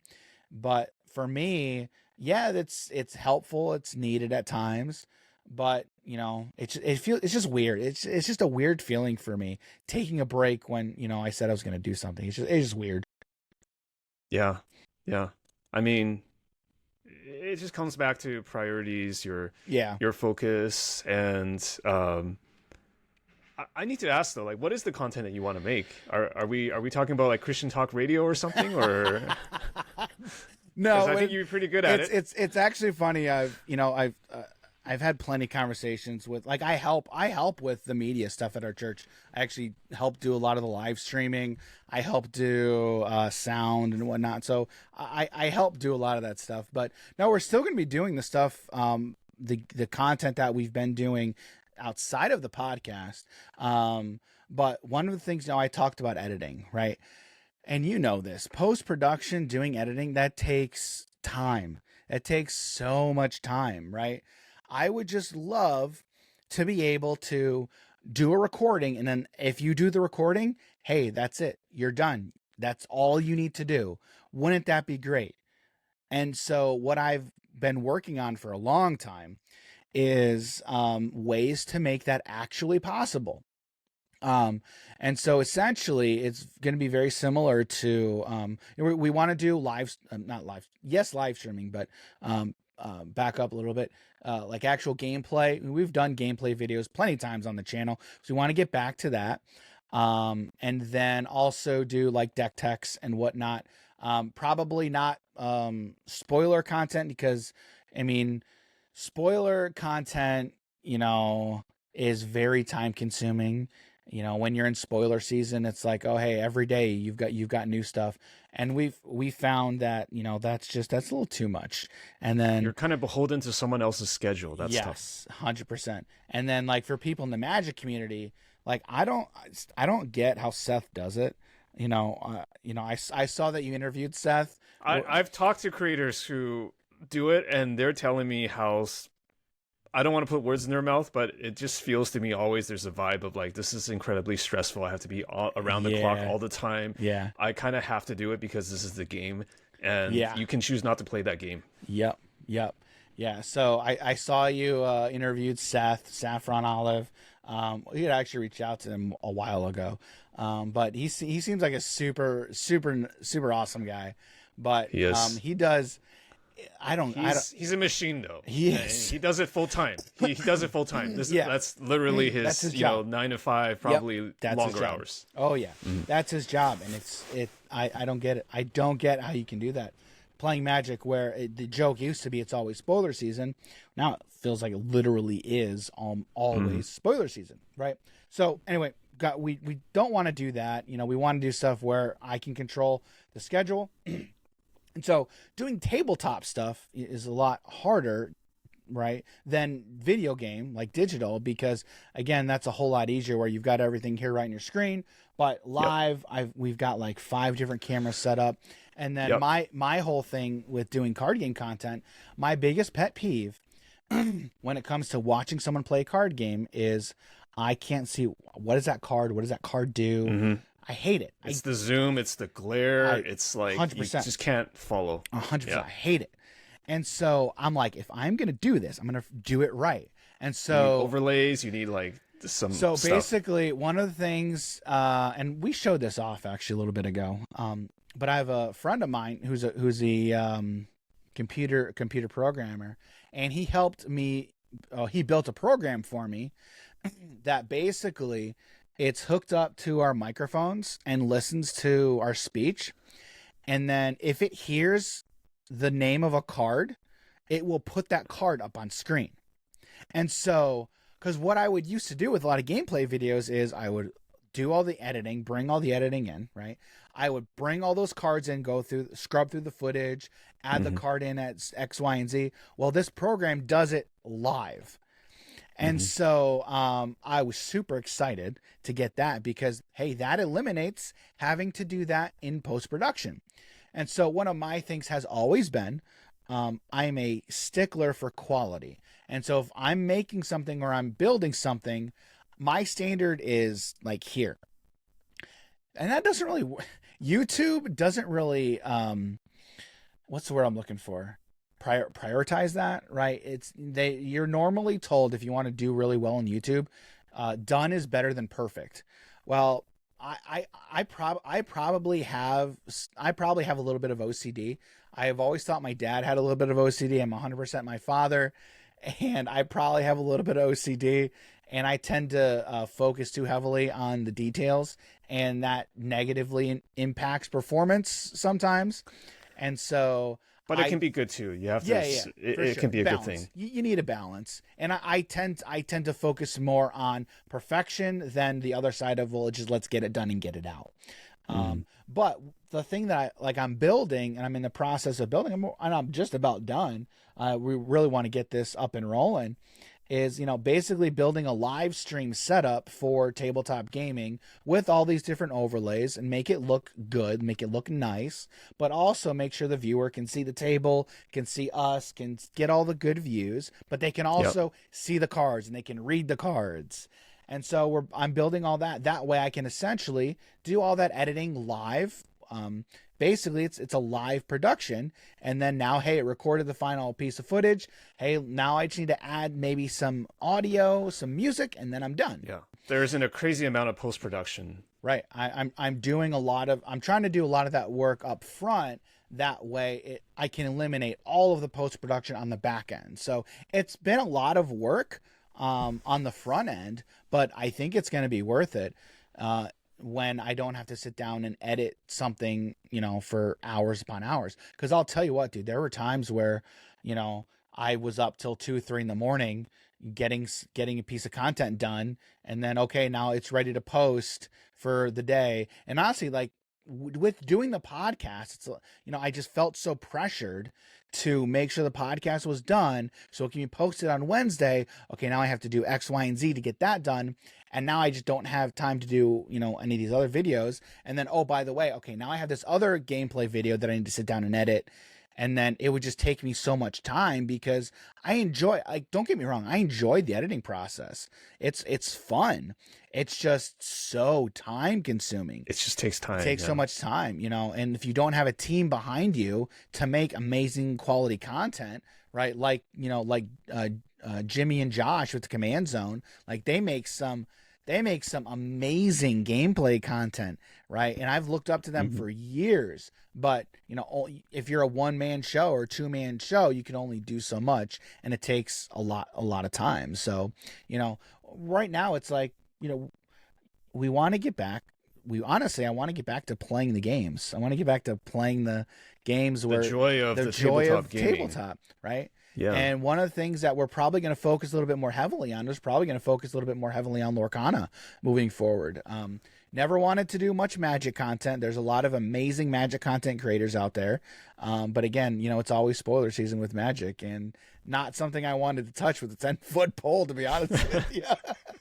Let's talk about that for a second, Lorcana, because from day one, the moment I knew you guys existed as a channel, you guys were talking about Lorcana. Yeah. This is before Lorcana was released. Yeah. And I think that was initially something that the entire gaming world, I guess, is such a huge IP, Disney. Like, people were just so excited, enthused about this property and potentially longevity of the game. So now that you've kind of seen it all, like from before it was actually a game, you know, concepts, to now, you know, post-release, like, how are you feeling about it? And you're speaking to someone who's never tried the game yet. I haven't seen available product in China, but I would like to try it at some point. But what is it the draw here? Like, I assume the initial draw for you guys was because of the brand, or maybe it was something else. Maybe just break it down for me. Like, what does Lorcana look like to you now from your point of view? Sure. Yeah, so there's definitely a lot there, right? So initially the draw, it's Disney plus a card game. Like, I think the reason it's so popular is because I think they're catching it at the right time, number one. And number two, you're hitting on so many people already in this community, you're hitting on their childhood. And I think that is why it's getting the kind of traction it's getting. Excuse me. And that was why it was the initial draw for me. Like, I grew up on Disney. Not the biggest fan of Disney as a company now. However, I can't erase my childhood. Like, it's literally what I grew up on. All the movies, all the music, and like, okay, you want a way to siphon the money off of people. That's what you do. Is you just hit on those nostalgic points, and that's what Disney Lorcana does. The other thing, like, in all honesty, it plays very well. Like, if you know how to play Magic, you're going to know how to play Lorcana. I think there's two main differences, right? I think the first main difference from Magic and Lorcana, right, is instead of, you know, draining your opponent's life total, you are counting up. You're trying to score 20 points first. That's the main thing. And then the second thing is there's no instant speed interaction. You only do stuff on your turn. Now, they're very different games. But again, just like most card games, in all honesty, I think if you know how to play Magic, I think you probably can learn how to play any card game, and it'll take you like 5 minutes. And so they're very similar. And so I think where it's at now, they're in a very good spot. You know, they just released the second set, Rise of the Floodborn. I think when the first set released, I think it got dull relatively quickly, just because it's a new game. You're only in one set. You only have a very limited card pool. We still have a limited card pool, but we have a lot more options now with more cards from set number 2. And then set 3 is going to come out January or February. I can't remember. I think it's probably February sometime, or maybe it's March. I can't remember. But they're doing very well, I think. I think it's Dicebreaker did their annual awards, and it's funny because a lot of people in the Lorcana community have never played a TCG before. There's plenty of people who have played TCGs before, but I think anytime you get a game like this that brings more people into the TCG fold, that's a good thing, right? As someone who loves TCGs and card games, the more people, the merrier. And I think that's one thing that you're getting a lot more people into the mix who've never played a TCG before. But it's interesting, right? Because you can tell the people who've never played a TCG before, who have never played a TCG before, and, you know, are making content and talking about card games, asking questions, which it's just funny. As someone who's been in, for lack of a better word, the industry for a long time, it's funny. Excuse me. Sure. I mean, they might be questioning. I haven't seen that content, but Sure. they might even be questioning, like, why are there rarities? Like, why are there like there's fundamental things about the trading card game economy and the way things are designed, even set releases, that people that are coming in new may have no concept of. Sure. They've just been board game gamers, or if they just love Disney or something. Right. And it's funny just because it's like, hey, that used to be me. I remember that phase. It's not me anymore, but I remember that. It brings you back. It brings you back to being that player. But I think it's in a good spot. And I'm excited to see where they're gonna go. I mean, we were at Gen Con and we had the opportunity to meet the designers and talk to them, over the course of a few days. And that was great. I mean, Steve and Ryan, fantastic guys. And, it was funny, but, we talked to Steve Warner, one of the designers, and he was telling us, like, they never could have imagined the success that they've had already. There were just so many people at Gen Con, wanting to play the game. And he was like, never in a million years did I think it was going to be that big. And seriously, both Jim and I were like, honestly, like, it's Disney and a card game. You do know that, right? Come on.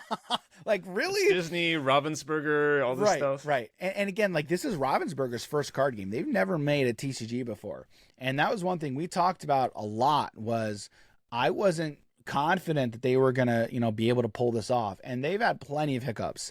The big thing now is getting product. It's hard to get sealed Availability product. is always tough with new card games, I think. Right. And I've been on the horse for a long time, and I'm telling everybody, I said, look, don't buy sealed product. Just buy singles. If you're wanting to build a deck, just buy singles. And the singles prices are continuing to come down, which is great. One of the most popular cards in set number 1 was Rapunzel, Gifted with Healing. She was a $50 card. She's a $50 card for a long time. Now she's down to $40. I mean, that's a big jump. In all honesty, that's 20%. I mean, still expensive, but it's coming down. I mean, there were a lot of cards that were, very expensive, but the singles prices are coming way, way down. And I think now with the set release, I think that always helps single prices too, because cards that used to be very, very powerful are the only thing that could do this effect. Now you've got more options that can do that effect as well. Right. So set number 2 is definitely helping as well. And I think the biggest reason that they didn't have like the whole product availability is just cash flow. I don't think Ravensburger had enough cash to buy to essentially purchase the amount of product that they needed to satisfy demand. And I think I have it on good authority that that's kind of one of the reasons there's not enough product these first few sets. But I think I'm pretty sure that is going to be alleviated, because they got to be making a ton of money, because they're selling. Well, they need like to unlock hotcakes. certain milestones, I Yes, guess, to be able to ramp it up. Correct. And it sounds like they are. Correct. Yeah. Because I think one of the biggest banes is always going to be card availability or product availability for a new game, because they just don't have data to reference from. It's not like you're in set number 5 of a Magic set. Even then, of course, if we look back on Magic history, there have also been grossly bad estimations of that. But I think it's definitely tough for a new game. But I also want to ask, how about the other thing that makes or breaks a TCG is always this balance of competitive, organized play and casual factor. Do you think Lorcana's gotten that down? No, they haven't. And I think anyone in the community would tell you, in my opinion. And they haven't gotten it down yet, because they're not even touching organized play yet. I think they've said that they're waiting about a year until they do really anything with organized play. As it stands, I'll be honest, dude. Like, I'm sorry, I haven't played Lorcana, to interrupt you. But like, for me, like, the reason I would get into a game would be like, I need to see that first. Yep. and there's plenty of people like that. To this date, they still do not have a comprehensive rule set. Okay. And that is not, if you ask me, that's not a good thing. We've been asking for that for months now. We need to have a comprehensive rule set, right? I had this problem. If you go on our channel, you can see that we used to do Disney Villainous content. It's a board game by Ravensburger, and it's interesting because this game was a precursor to Lorcana. If you ask me, it's a precursor. And I think basically what happened was, I think Disney saw the success of Villainous, and because of the success of Disney Villainous, they allowed Ravensburger to make... they greenlit this. I think they greenlit Lorcana. I don't have it. I'm not 100% on that, right? But one of the things that we had commented on in playing Villainous was, in my estimation, I would call Villainous a card game. It's a board game, but it's all filled with a ton of cards. And so... mechanically, sure. Right. Yeah. And so, we bring our TCG player brains to that, and there were a lot of interactions that just didn't make sense. And the wordings on the cards were not clear. And so I complained about that, and we had mentioned it. And the funny thing was, you couldn't get a definitive answer on how certain interactions work. You had to search the internet, and then you would come up on some random BGG thread. And here's the interaction that I found, and it was on some random BGG thread, right? Board Game Geek, right? Yes, Board Game Geek. I couldn't remember what the name was either there. So anyway, now fast forward to 2023. Now we have Lorcana. We still have the same problem, right? If I want to find an interaction, I need to just search Twitter, and maybe they talked about it on some Twitter thread.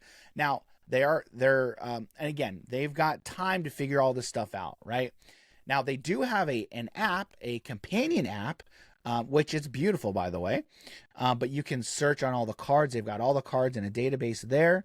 But you can actually look up the card, and now they have an FAQ section for each card. And if they can put in information. It's kind of like Gatherer, where Gatherer does that thing with their cards. It's kind of like that. So they've got their own app. So which that's a good thing as well.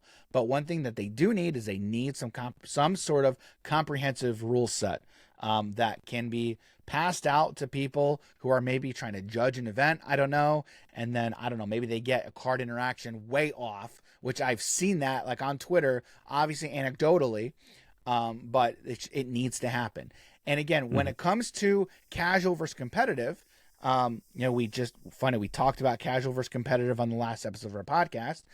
Currently, Lorcana I think it's similar to Villainous from the standpoint of meant to be very casual.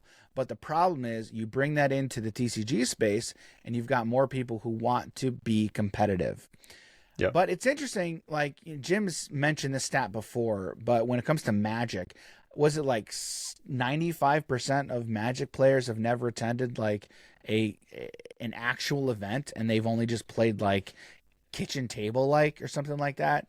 I believe that, yeah. But I believe that. But I think it's more about and maybe this means less in 2023, but I'm thinking about when Magic came out in the 90s, competitive play was a marketing tool. Now, one could argue, maybe cynically or otherwise, that because it no longer needs that as a marketing tool, competitive play, therefore, is not as important because 95% of players don't care about it. Right. And it's only going to be a niche of Lorcana gamers that are spikes and really need that. And I'm just saying, for me, I'm in that 5%, so I need to see that. Right. And I also think just because for me, the Humans of Magic podcast or my other podcasts now, it's also studying. I'm also trying to be looking at card games in a certain framework. And I have seen, whether I'm talking to Brian Gottlieb, who's the designer of Flesh and Blood, or other games, that there are certain cookie cutter reasons why card games survive.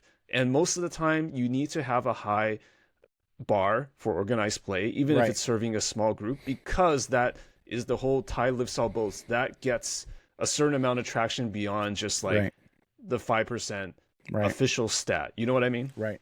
100%. And honestly, that's where the money is too. Like that's where you're going to get a lot of that money too. Is disproportionate spending, correct. and that causes content to be created. Correct. And casual players will still watch Pro Tours. Yeah. And Yeah. things like that. Will. Well, and I don't remember where I heard this. I can't remember where I heard this, but Pro Tour, like, if you would have asked me years ago, when somebody would have said Pro Tour, I thought that stood for professional tour, but I believe it's actually promotional tour. Like that was the whole deal. It was promoting the game and not just this is the highest level of play. Whereas it might have been, but the whole intent was this is for promotional purposes and not professional or competitive or whatever. Yeah, there's kind of a double meaning there. Right. Yeah. Right. And I didn't know that, and I just thought it was interesting. But yeah, you always need the competitive side, even if you're just playing casually. You still need it. And I think the competitive side tends to be louder. Even if you have a Pokemon video game, you have speedrunners. So it's like there's always going to be that part of the market, however small. Right. And honestly, you have to cater to where the money is too. Because if you don't cater to where the money is, games got to get made. People got to get paid. Like that's just it's the cycle. It's how things get. Otherwise, we're just going back to a self-contained board game like Dominion or something. Right? Correct. Or Villainous, or what you said. Right.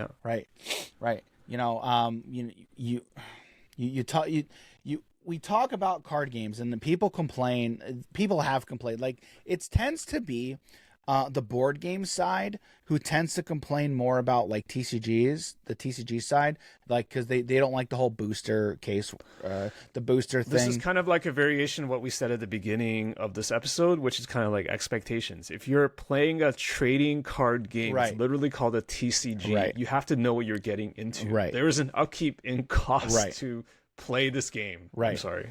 No, you're correct.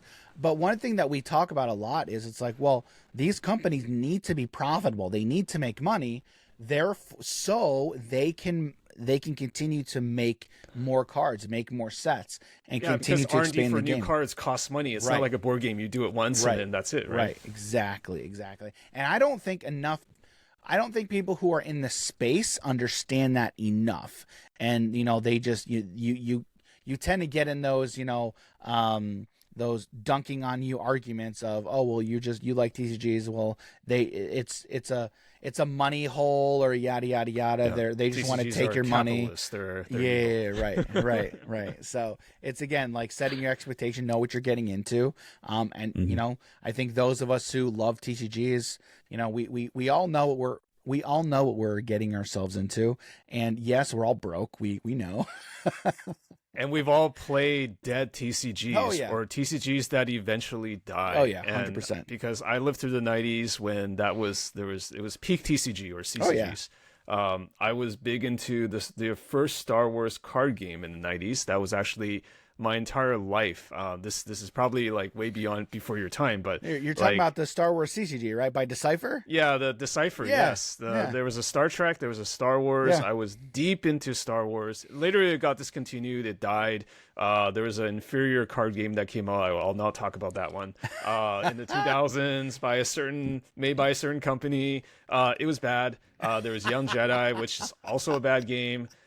Nobody will know what I'm talking about, of course. There was actually a decent Star Wars dice game from Fantasy Flight. Destiny. But for me, Destiny, that game was kind of dead on arrival because I just couldn't find the product when it came out. That was something I really wanted to get into when I was much younger. I think the game was like, I don't know, 5-10 years ago it came out. And I think they're doing another Star Wars game now, but I've been hurt so many times I just can't can't do it anymore, man. So the new game is Star Wars Unlimited. It looks sweet, though. It does. It looks great. It looks like they're doing the right things. It does. And, we were talking about like what, we're going to be doing in the future. We want to lean heavily into Lorcana. There's 3 games that I kind of want to lean into. The biggest being Lorcana. The other 2 that I have my eye on and I want to play are Alpha Clash. We've done Alpha Clash content in the past. And the other is Star Wars Unlimited.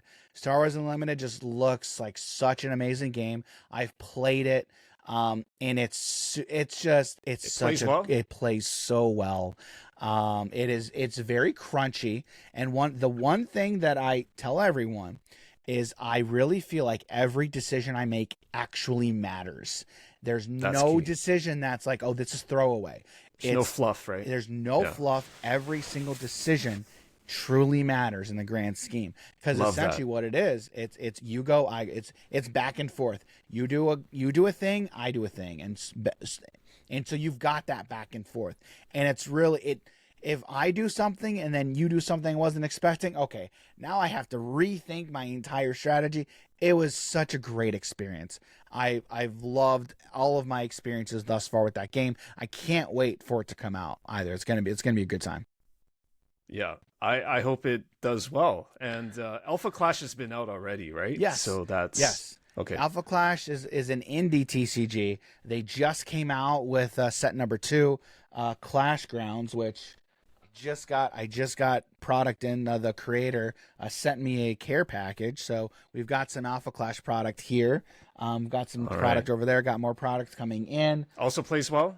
Oh, I love that game. It's very similar to Magic. So one thing that I say about Alpha Clash is it's similar but different. It feels very similar to many games that I've played, but it does it differently. It's hard to put your finger on it. Has its own identity, right? That's important. It's a superhero trading card game. It's not like a reskinned other card game. No, it has its own identity. It's not a reskin Magic, but it plays similar to Magic. It plays similar to a lot of different games, but it feels unique. It feels like its own thing. And I enjoy that game. I've enjoyed that game for a while. But it's not huge. It's done by an indie team, and they're a great group of guys, great people. Had plenty of conversations with them, and they just announced their organized play, their thoughts of what they're going to do for the organized play in the coming year and the year after that. So they definitely have their eye on OP. Got the vision. Oh, yeah. 100%. In fact, we interviewed Ridge Kiley, who's the creator of the game, on our show. I'll send that to you. I think you'd be interested in that interview. But one thing he said in that interview was his goal is to take down Magic. His goal is to take down Magic and be the biggest card game. Wow. Okay. Well, that's thinking big. I mean, huge. He's got his work put up for him. When he said that, I'm like, whoa, like, are you serious? Like, I am. I know that's a huge, big, right? tall task. But like him and his brother, who are also involved in the company, they're athletes, they're wrestlers, so they have that mentality. And like, honestly, they have the work ethic, and they've been putting in the work. And anytime I see stuff come from them, like it's been great. And I'm excited to get all this product in, and we're going to be streaming some product opening. We're going to be streaming, doing some Clash kit stuff. So I've been having a great time with Alpha Clash. That's amazing. Have they? I'm curious if they've tried to leverage the underdogness of their operation in their story. I don't Has that think come up at all. I don't think so. Well, maybe a little bit, but like they're it feels like they're building an empire almost, because they're not just building a TCG. They're building a world. They just wrote they wrote a novel, like a full-fledged novel of the story, and it was a great book. I love the book. They're very keen on building the IP. And all that. They're building a world. And the book was great. They're going to be the authors are going to be writing another book to continue the story in about a year or so. They're building a board game. Like they're doing a ton of stuff, but their main focus is they want to build this world. They want to build this world, and they want you to join in the story. And it's a great story. I remember reading the book, and I thought it was a phenomenal book. I thought it read very well. They did a Kickstarter for the book. And one of the things that they're doing with the Kickstarter is they're now also doing an audiobook, because I know plenty of people, yes, I'm talking about you, Jim, who won't read the book, but they'll listen to the book. So yeah, they're building a lot of great things. I'm excited for what they're going to be doing with Alpha Clash. It's a great game. I know it's a small indie studio, But that's like, honestly, that's a team that I'm willing to support. And I've told them this. I'm like, look, yes, I'm spending a lot of money for you guys, but like it's somebody that I believe in. Like, I think I believe in what they're doing, and they're building a great game, in all honesty. The cynical part of me says that it's going to be a balance, because like if you're building out the world, it has to be balanced with having a great game as well. Yeah. And it can be difficult for companies that are constrained on resources to do everything well, because if you try to stretch too much, I think this is just true in business or in life. It's finding that balancing act. So I hope they got it down, but I think it's definitely going to be a challenge, it sounds like. 100%. So far, I'm liking everything that I've seen. I mean, obviously, not every game is for everybody, and there's been plenty of people who have seen Alpha Clash played, and they're like, it's not for me. That's okay. Not every game is for not everybody. Everything is for everybody. Yeah. So, but I have enjoyed thoroughly the game. I the first time I sat down and played this game, I was blown away. I was surprised at how well it played, how smooth it was. Very surprised. And in talking with Ridge and getting to know him a little bit and his philosophy, he kind of sold me on the team and then just the game. It's been great. They've got a new art style with set 2. It looks phenomenal. Actually, here I can show you. I've got cards right here. Like, this is one of the cards. You can see if you can focus. Can you focus? There we go. Oh yeah. Yeah. Oh man, that looks sweet. Yeah, it's like an etch foil treatment kind of thing. Yeah, it's very cool. That's one of the alpha. That does not look like it was made by a small studio. Like that. No, this is some sweet stuff. It doesn't. Yeah. Now he's got a background in the Digimon. Oh no, not Digimon. Dragon Ball Z. He played I think he played Dragon Ball Z at a high level. So they've played TCG. It's great. It's fun. I could go on. Clearly and on, made but... by people who love the space for TCGs. Oh yeah, and they know what they're doing. Like I've talked to the guy who's behind like all the rules and like how the game plays. Have had good conversations. They know what they're doing, so they know how the game works and how these games work. So and how's the organized play for it? I mean, they haven't really started in earnest yet, but this weekend, actually, the Realm Games they did their Realm Rumble. They had a huge tournament for like Flesh and Blood, but all Alpha Clash was there as well. I think they did a 20K for Flesh and Blood. I think they did a 5K for Alpha Clash. But organized play is going to kick up in earnest in the coming year. So with the release of set 2, they're really going to start kicking that up into high gear, because they know how important it is for TCG to be successful. Yeah. All right, Dan, I've got to ask this. I mean, this is going to be a deep cut. Okay. But why hasn't there been a successful Christian card game? You think that with this sort of like IP that it would just completely take off? I'm pretty sure people have tried to have games around the stories of the Bible, or like card games before. No, like, why hasn't that really taken off? You think it would be just a massive thing if it I don't know. Maybe the same reason why like Christian movies aren't like huge blockbusters most of the time. Yeah, right? I would probably say that's probably the same reason. I mean, in all honesty, like, again, if you look at the Magic community, I don't think there's a lot of I know they exist, but there's not a lot of conservative Christians probably playing Magic the Gathering. I was on, I've had multiple conversations. I remember back in the day, in the 90s, right? The Satanic Panic was a thing. And I remember. I lived that. Yeah, the Unholy Strength. They removed I think we talked about it when we recorded. Yeah. Yes.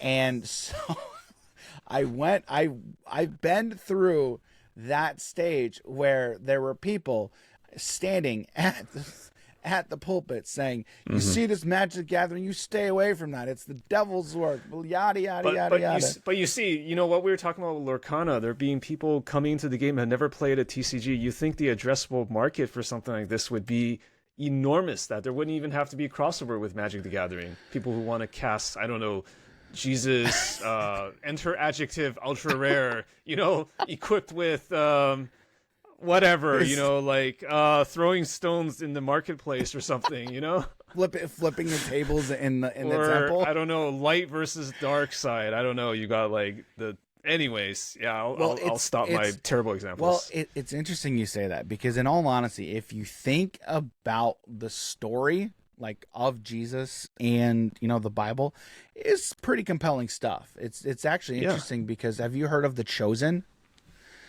I have not. Oh, so The Chosen is it's not a documentary. It's a TV show, basically following Jesus and his disciples. I think they're on like season 3 or something, but I haven't seen it, and I've heard it's been very successful. Like the guy, the creator, like has been involved in Hollywood before, and he's made some relatively success. He's been involved in successful projects, and I've heard very, very good things about it. But it's interesting seeing the success of something like The Chosen, because again, growing up where I did, you didn't see success in Christian anything in the secular world, because again, like growing up, we would separate in the mainstream. right? I would separate what happened in church, like that would be spiritual or whatever, but anything outside of church and school, like that was secular, right? And so you didn't see anything popular come out of anything Christian. But I don't know, like, to me, I don't know. I kind of think the TCG market is still, not as widespread, in the Christian community, as I would think, as it's probably, obviously I think it's popular, but maybe it's just too niche of a thing. I mean, it's funny, like my brother-in-law is a huge Disney guy, but he's not big into TCGs. When I heard of Lorcana, I sent it to him. I was like, "Hey, you finally gonna play TCGs?" Yeah, I don't know. We'll see. I don't know if he's like, I got to teach it to him, but I don't think that's gonna convert him to now start playing TCGs. So that's true. Even for like being a Star Wars fan, like I can see a lot of people would never touch a Star Wars game or something like that. They just want to watch the movies. So I don't know. Will we see a set number 3 of the Bible card game? Who knows? Wizards, get on it. Expanded universe. Just kidding.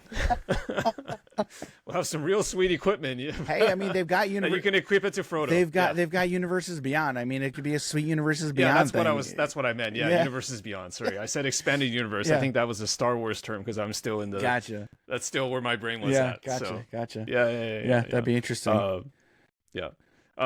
Anyways, Dan, it was fun talking with you.